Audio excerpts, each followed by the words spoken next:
sonra Süleyman Mescid'in üzerinde cennetine bakıyor. Bir taş daha yolda. Bir taş koyduğunda beklerken.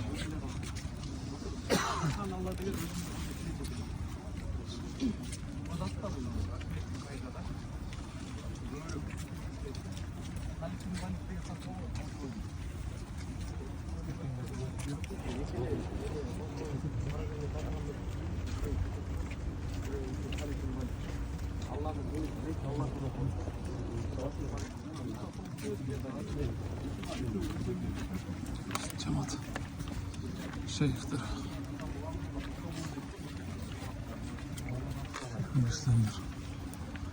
Selamünaleyküm. Aleykümselam. Burası.